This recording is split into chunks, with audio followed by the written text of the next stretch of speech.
로마서 7장 1절부터 11절 말씀 읽어봅시다. 자신 안에 살아있는 처리되지 않은 즉 용서받지 못한 죄는 마지막 때 자기 자신을 사랑하는 자기애가 충만해지는 현실 세상에서 강력한 구속력을 발휘합니다. 세상과 교회 안에서 수직 상승으로 일어나는 자기 사랑은 역설적으로 오늘 본문에서 읽었던 율법과 죄라는 폭군이 평생 남편 노릇 하도록 자신을 올가맨다라는 거예요. 이것들은 세상과 교회를 하나님의 심판으로 끌고 갑니다. 하나님의 심판이라는 운명에서 해방되는 길은 하나밖에 없는데 그게 하나님께서 마련하신 장례식 그리스도의 십자가라는 거예요. 십자가로 계시되는 그리스도는 사도 바울이 말하는 거예요. 자기 부인을 타고 율법 아래 매임과 여전히 내 안에 살아있는 죄악을 온전하게 다룬다라는 거예요.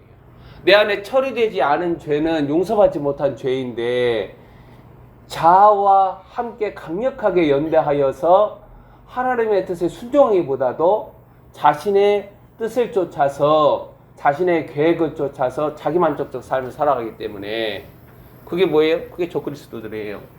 그게 작은 뿔의 분신들입니다. 지상교회의 믿음 주장은 앞으로 세찬 시험 당함으로 검증되어서 스스로 내가 믿음이 있는가 확증해야 하며 하나님의 집에서부터 심판은 시작이 됩니다. 주님은 산자와 죽은 자의 하나님이시죠. 주가 되시죠. 이 그리스도 앞에서 로마서 14장 11절 12절은 각 사람이 자기 일을 하나님께 짓고 한다라고 바울이 진 거예요.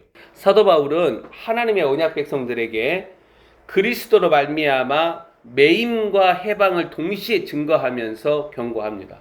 십자가라는 하나님의 장례식은 단 한 번 지상교회와 성도들에게 구원을 위해 필요한 게 아니에요. 십자가는 내가 육신의 장막을 벗는 날까지 이 육신을 타고 자아가 역사하니까 자아를 십자가의 죽음에 내어주고 죽음을 경험하기 위해서 십자가가 분초마다 나에게 필요하니까 이 십자가의 능력을 내가 붙들수록 믿음 있는 자 안에서 역사한다라는 거예요.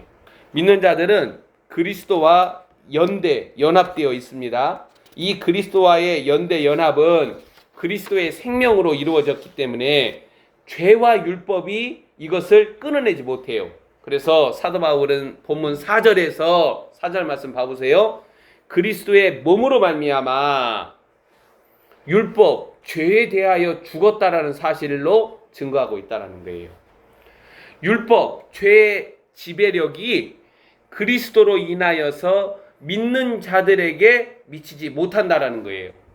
자, 하지만 5절, 6절을 봐보면 율법, 죄가 육신의 역사함으로 강력한 구속력이 있다는 사실을 알게 된다는 거예요. 육신의 장막을 입었다는 사실은 그리스도의 생명으로 나는 연대했기 때문에 죄와 율법이 이 그리스도의 생명으로 연합된 것을 끌어내지 못한다 할지라도 여전히 율법과 죄가 기회를 타는 여지가 열려있다는 사실을 말하는 거예요. 육신으로 있는 동안에 죄의 정욕이 내게서 역사하는 것이나 율법이라는 남편이 죄의 정욕으로 인하여 사망의 열매들을 나에게서 증상들로 나타내는 굴레는 완전히 깨어졌다. 그게 6절에 우리가 얽매였던 것에 대하여서 죽었다. 이런 의미예요. 자, 이러한 객관적인 영적 실체는 6절 하반절 말씀 한번 읽어보세요. 이러므로 한번 읽어봅시다. 이러므로 우리가 영의 새로운 것으로 섬길 것이요 율법 조문의 묵은 것으로 아니할지니라. 자, 여기서 영의 새로운 것으로 섬기는 것이 로마서 8장에 영의 생명이 낳는 경건의 능력이고, 이걸 알지 못하면은 어떻게 하는 거예요? 혼의 생명으로 어떻게 섬기느냐? 율법 조문의 묵은 것으로 섬긴다라는 거예요. 그래서 로마서 7장에서 나타나는 경건의 모양이에요. 즉 믿는 자들이 육신으로 있는 동안에 전혀 다른 방식으로 하나님을 섬겨야 한다라고 증거를 합니다. 이러한 사실은 본문 4절에서 율법과 죄에 대하여 그리스도와 연합하여 죽임을 당한 자들이 그리스도로 말미암아 하나님을 향하여 열매를 맺는 운명으로 지지가 되고 있습니다. 하나님을 신앙하는 방식이 뭐냐? 영으로 하나님을 신앙한다라는 거예요. 지상 교회들과 성도들은 그리스도가 내 안에 드러나심으로 인해 영에서 나오는 것으로, 그리스도가 내 영 안에 거하시잖아요. 그 영에서 나오는 것으로 하나님 섬김을 왜곡하거나 그릇 이해하면 절대 안 됩니다.